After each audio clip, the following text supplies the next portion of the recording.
Okay, so one of the thoughts about closing this fiber gap is really to look at the barriers. And I think we have already heard quite a lot about the barriers today. And we know that taste, texture, appearance might be a potential barrier. And this is summarized by a lack of sensory appeal. This data comes out of Australia by Foster, and it's enhanced here by a recent, really excellent review by Meunier from France that shows additional barriers here, and those are the identified areas that I'm clicking on. A big one, of course, is the educational piece, and what these researchers have identified is that people have, of course, a lack of knowledge on the nutrition and health benefits, and of course also that they cannot really identify a whole grain. Some of that is probably due to labeling, although this is getting a little bit better, but the food industry currently is not helping necessarily on that level. Time comes up all the time, particularly for cooking. And when I think about what we just heard and the fermentation time and us taking more time to take care of our health and of our bodies by going back into the kitchen and learning how to bake bread and how to ferment it. On this flip side, the facilitators then we've mentioned availability already. Availability, access, and affordability are major inhibitors and barriers, but increasing the availability, just like we've heard with Dr. Jones's idea with the approachable loaf, and making it more available to people will certainly help. And this is also a call to farmers. I think if there is a demand, we can promote more regional production of grains. The appeal, I have pasta here from Pastificio, a picture from Boulder. The appeal should not be an issue. Some of the things that come up in the research literature is the familiarization, and that there needs to be a phase of people kind of retraining and retasting and understanding how things taste differently and how the textures differently.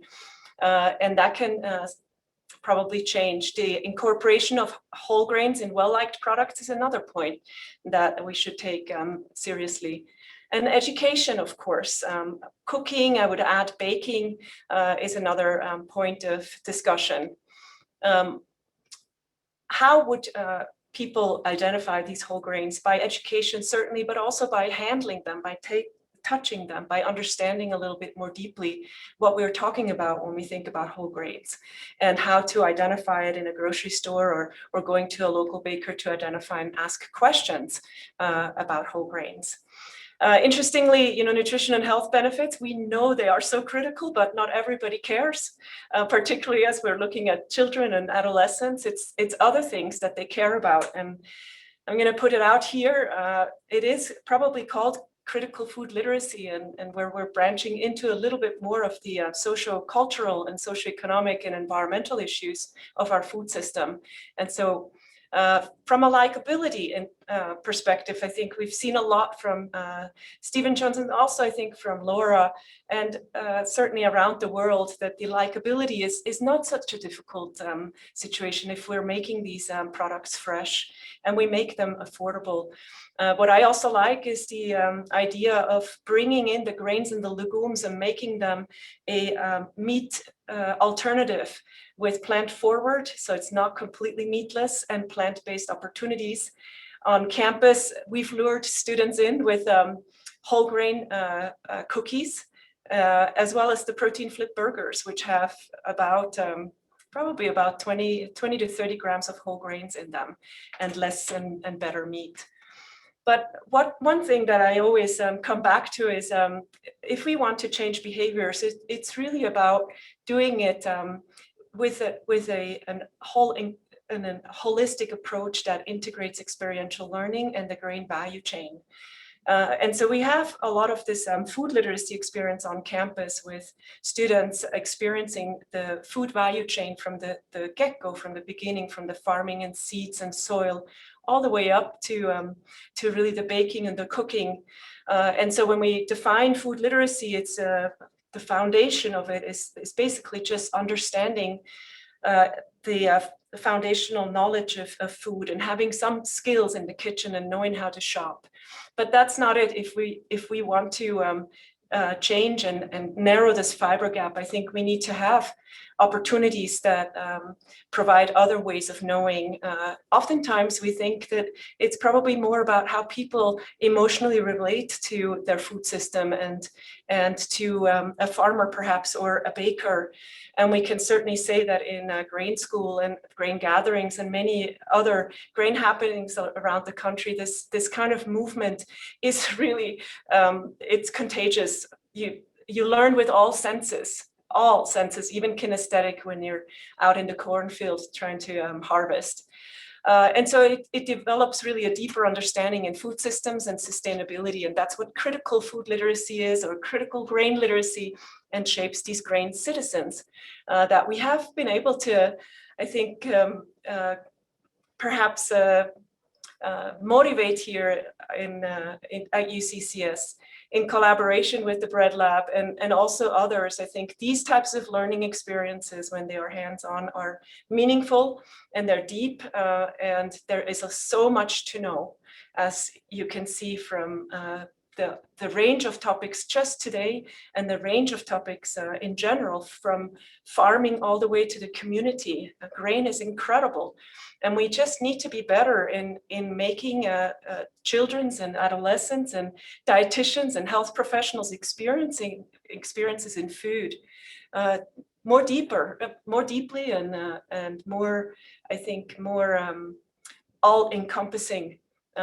Particularly in this situation, we're talking about becoming part of a value chain. So this individual, this student, started grain trials, harvested the grain, milled the grain, started baking the grain and selling the grain at our farm stand in the form of bread. And it sold out every single week. It was the most amazing item. It was 100% whole grain, and everybody loved it and ate it right there on the spot. So I think people becoming part of the value chain are experiencing something very, very differently. The other piece of this whole grain experience, I think, is the transdisciplinary knowledge, and perhaps also the humbleness around transdisciplines and taking a leap into a different discipline. And so I want to introduce Merri Metcalfe, who has done this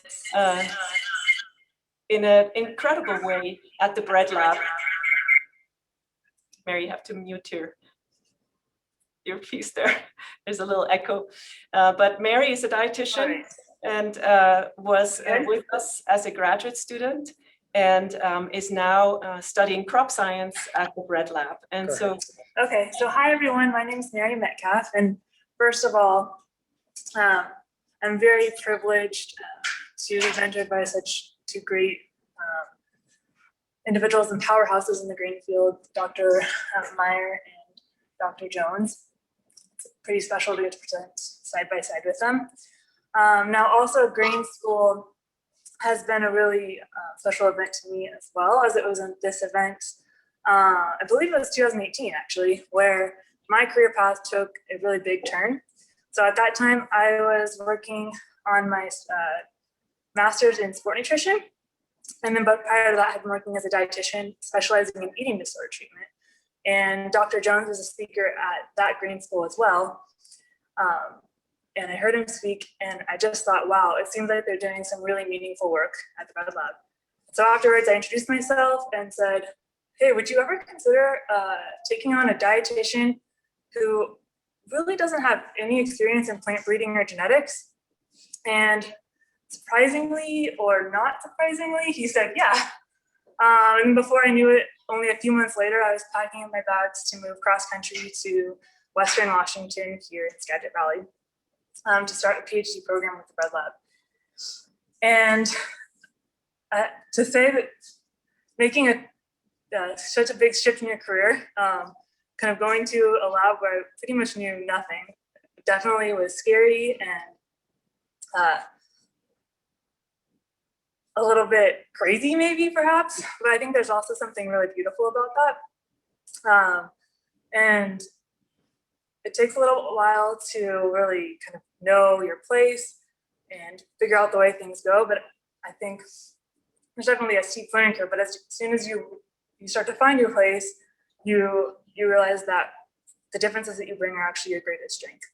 And I think that Dr. Jones' vision in this transdisciplinary work, being able to see bringing on a baker, a dietitian, an anthropologist, incorporating the farmer, the miller, all of these people in the grain chain, it really does make a difference in the way that we approach questions and the way that we seek answers to those questions. And one of the projects that kind of came about in this transdisciplinary work was the Approachable Loaf. And so that's what we wanted to share with you today. Dr. Jones mentioned sort of the philosophy behind the loaf, but we baked a few of these and yesterday. And we really, kind of at grain school, one of the special parts of it is that a lot of the sort of an introductory course, and a lot of people have never baked before. And there's this transformation that happens when participants get to get their hands sticky in the dough and bake a loaf of bread for the first time. And unfortunately, we don't get to do that at grain school together this year, but we are really hoping that you would perhaps try to make the Approachable Loaf and bring this transformation to your own homes. So if you'd like, you can check out our website, and I think someone will put that in the chat box. There's a recipe there under the unsifted tab. And then we also just created a video, it's sort of an instructional video that shows you how to make the loaf, and that should also be in the chat box as well. If it's not, it's a WSU Breadlab YouTube page.